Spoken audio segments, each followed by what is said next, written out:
Welcome to the Think Factory podcast. We got one question for you. What keeps you up at night?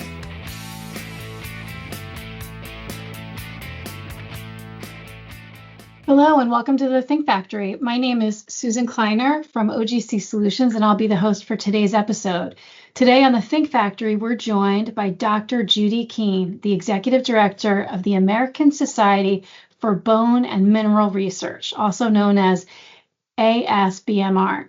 Dr. Keen earned a BS in biology from Gettysburg College, a master's from Johns Hopkins University, and a PhD in environmental health science from the Johns Hopkins Bloomberg School of Public Health, followed by a postdoctoral fellowship in breast cancer research at the Johns Hopkins School of Medicine. Dr. Keen has built a career at the intersection of science, policy, innovation, and patient impact, working across academia, government, nonprofits, medical associations, and industry to help translate complex science into meaningful progress. At ASBMR, she leads a global professional community focused on advancing bone, mineral, and musculoskeletal research, education, and clinical care. We'll talk with Judy about the future of bone health, why osteoporosis and musculoskeletal disease deserve more public attention, and how scientific societies help move discoveries from the lab to real-world impact. Welcome to today's episode. So, Dr. Keen, can you tell us a little bit about what is the American Society for Bone and Mineral Research and what's so important about it? Sure. Well, thank you, Susan, for being here. Please call me Judy. A real honor to be here with you today, and thank you for the invitation. ASBMR is an international organization that represents 95 different countries, including obviously the U.S. We support biomedical researchers and clinical practice in bone health and musculoskeletal diseases. We study underlying biology of bones and how they develop and how they stay healthy, as well as studying rare bone diseases and osteoporosis, which obviously is not quite so rare. We've been around for about 50 years. We have about 3,000 members and hopefully growing. And I do a lot of work to understand the skeleton, understand bones and how they interact with the body at writ large. So osteoporosis is often called a silent disease until a fracture occurs. What do you wish more people understood about bone health and prevention? Yeah, I think if they understood a little bit more about what they could do to prevent it, osteoporosis could be a preventable disease. And if people had a little bit more awareness of what can help build healthy bone, what can help keep healthy bone, you can prevent a lot of issues around osteoporosis. Yeah, it's silent until somebody gets a fracture, and that's when they finally get a diagnosis. They get a bone scan. They may or may not get a diagnosis actually at that point, and then be able to get treatment at that point. However, that's usually in your 50s or 60s or older, and by that point, a lot of the prevention that you could do to help keep your bones healthy has already passed you by.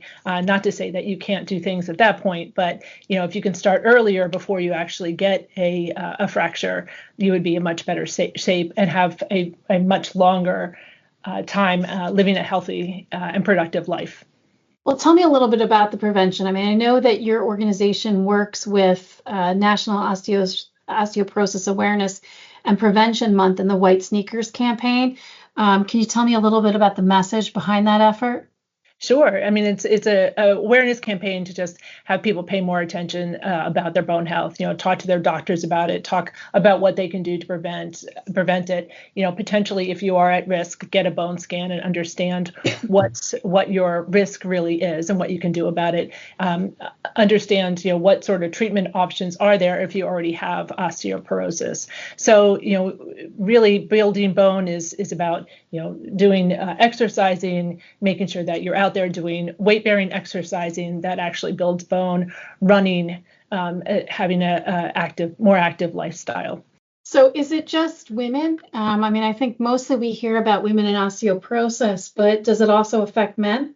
Yes, absolutely. Yeah, it's really thought of as a kind of old woman disease, but it really isn't. It's 1 in 2 women over 50 will have an osteoporosis fracture. 1 in 4 men over 50 will have an osteoporosis fracture in the U.S.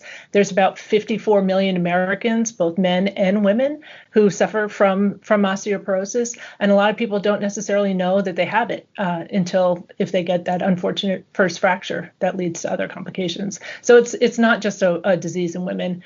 I think it's thought of that way because of, with menopause, the changes in hormones and what that means for women. There are more women who do get osteoporosis, but it's not just a women's disease. We talked also about like figuring out who's at risk, and folks that are at a higher risk need to get a bone density scan. How do you know if you're at higher risk? Like if somebody's listening, when should they have a conversation with their doctor about getting a bone density scan? I think having a conversation kind of early with your doctor. I'm not a clinician, so I definitely leave it up to the clinicians to make sure to find the right time for you. If you have a history of osteoporosis in your family, if you've had other things that have happened, if you've taken certain medications can lead to changes in your bone health. So all those together are really important factors to determine whether or not you are at risk, at high risk. And those are conversations with your doctor to have. Usually you don't get a scan until you're much older, but in certain circumstances, it makes sense to get them when you're younger and you know what you can do and look for prevention options at that point.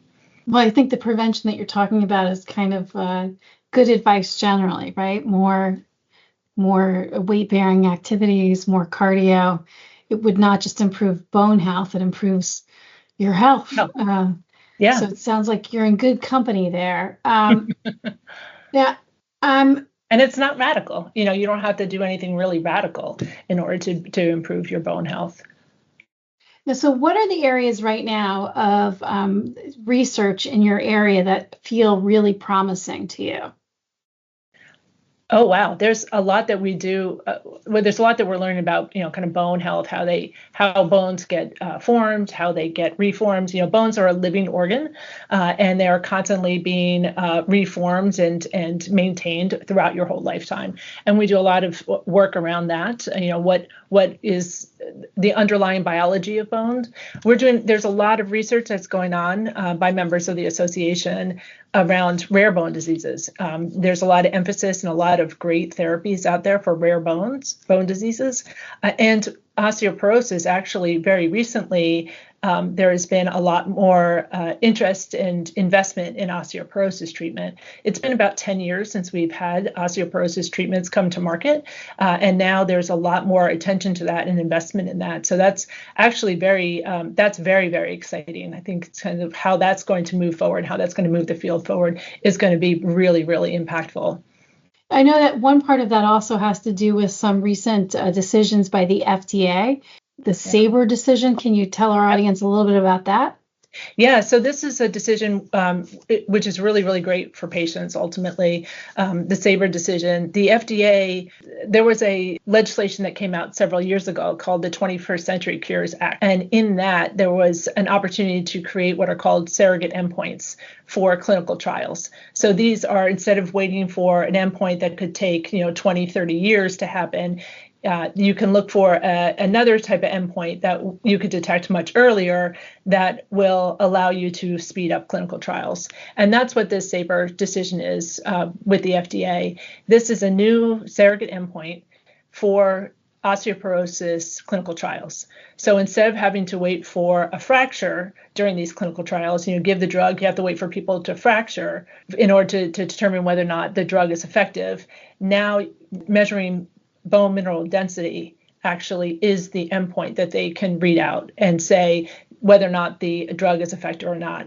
Instead of having really, really large clinical trials that go on for 10 plus years, now clinical trials can be much shorter and much smaller. So they can have a smaller trial, don't have to recruit as many patients, and it doesn't have to last as long. So there's been, because of this, there's a lot of new excitement and interest in trying to bring some of the osteoporosis, the potential osteoporosis therapies to market, to these clinical trials, and eventually get them into market. So it's a really, really big deal. I think it's kind of buried in regulatory speak and within the FDA, but it's actually a really, really big decision and an important decision, and it's going to really see an impact for patients within the next several years.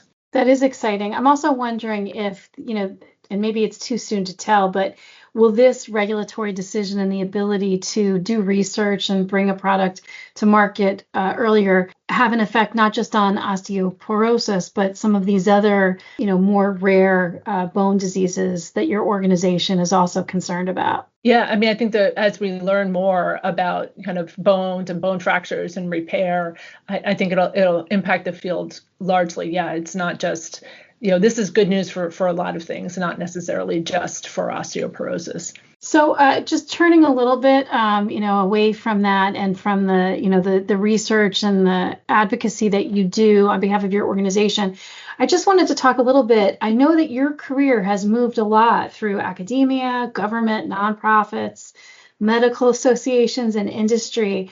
And I'm curious, what is the through line that connects those experiences, and how have those experiences shaped your ability to serve as executive director for your organization?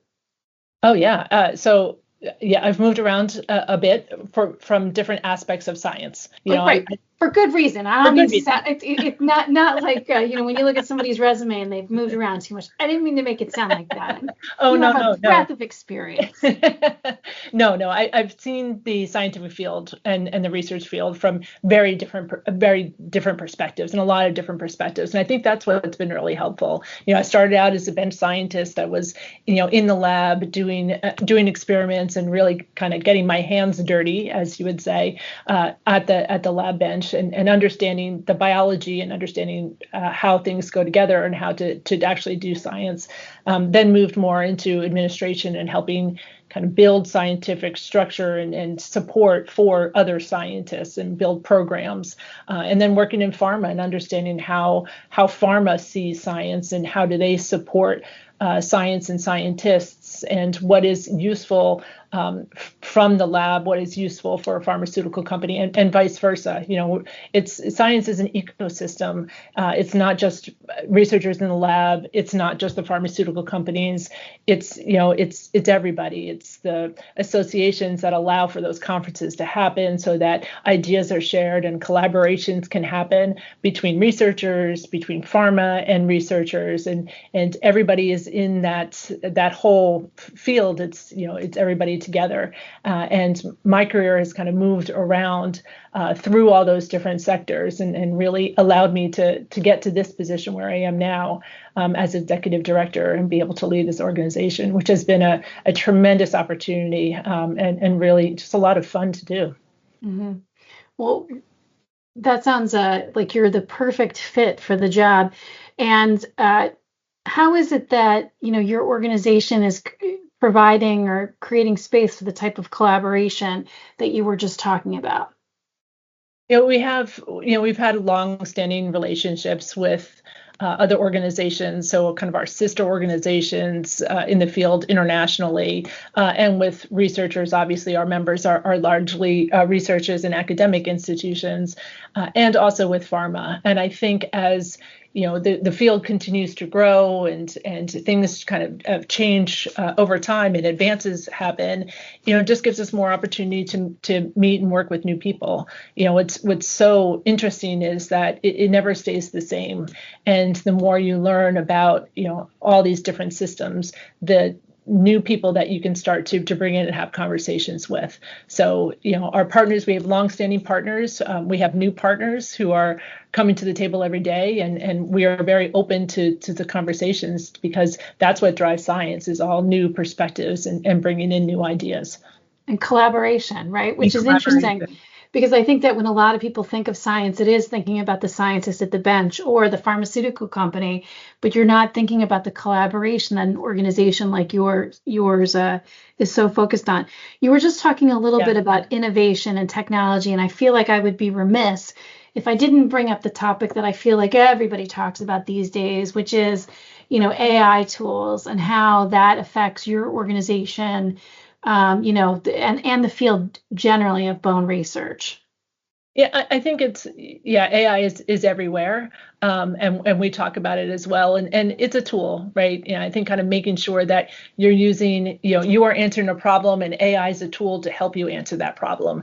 And I think that's a lot of the ways that we're thinking about it. I mean, it allows you opportunity to look at larger data sets and complex data sets in new ways and to find new potential avenues of research and experimentation you hadn't thought about before.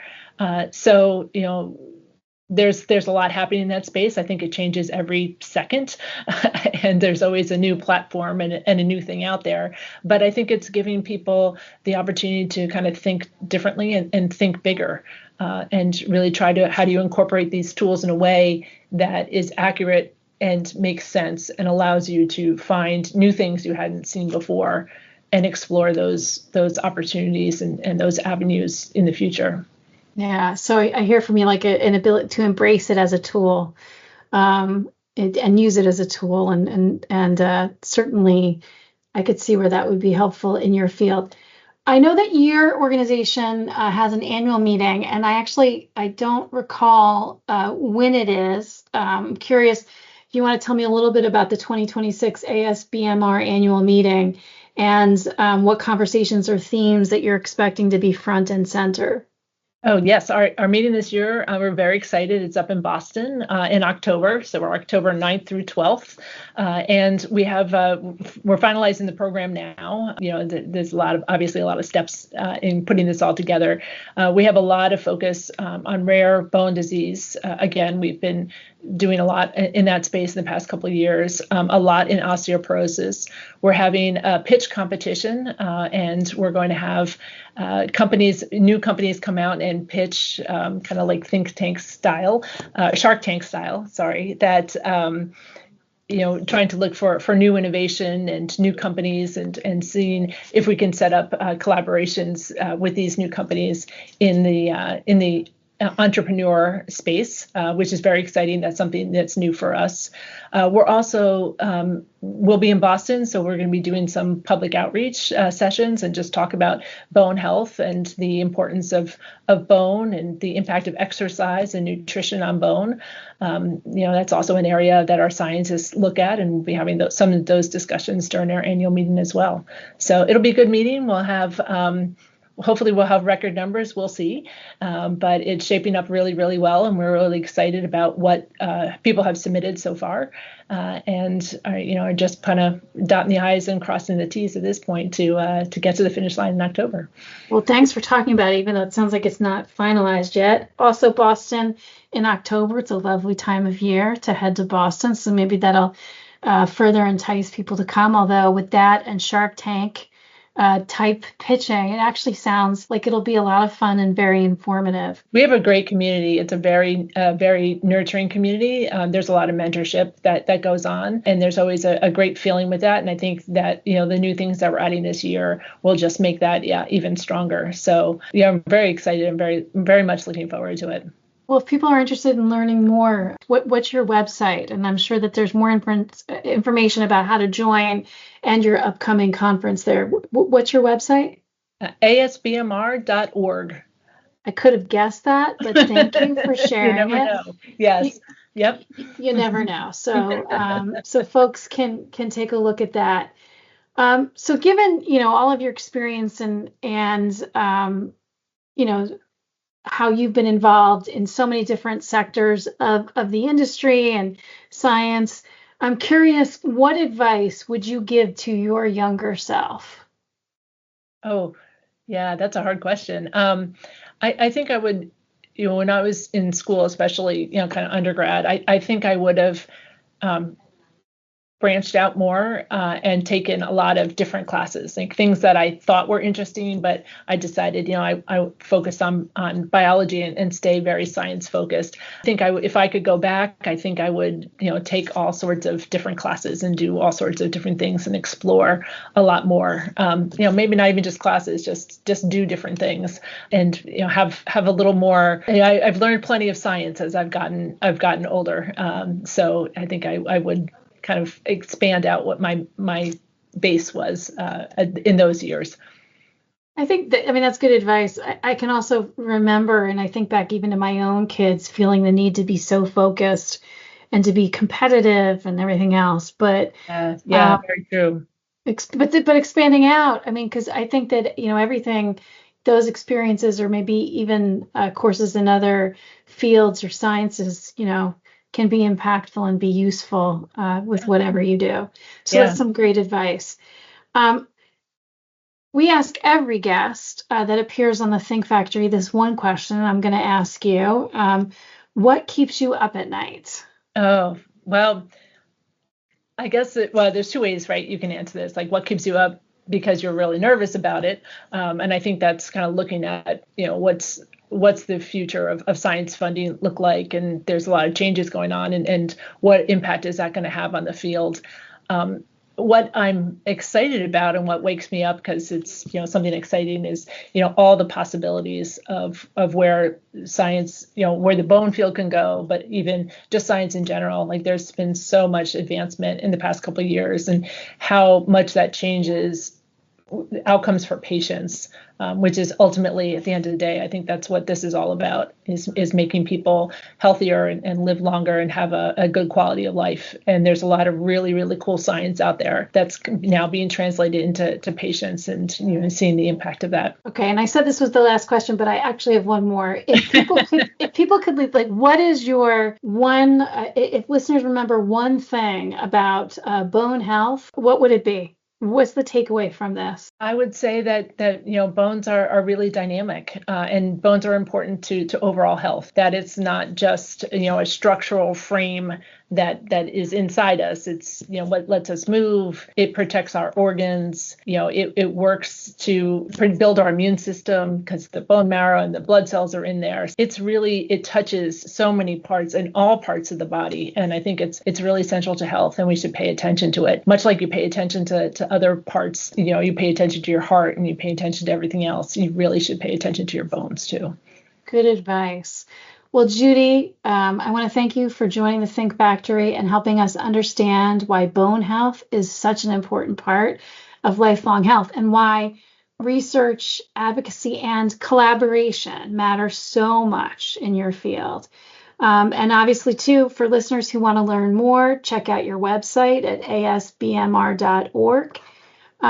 And also, please reach out to you, I guess, if they have questions and want to follow up. You want to just give a quick shout out of your email address? Well, I can give you my LinkedIn profile Okay. is Judy Keen. It's probably the best way to get me. Just send me a message on LinkedIn. All right. Well, thank you so much for being a part of the Think Factory. And please make sure to check out our other episodes where my colleagues and I talk to leading industry experts on the things that matter. Thanks for joining the Think Factory. Thank you, Susan. It was a real pleasure.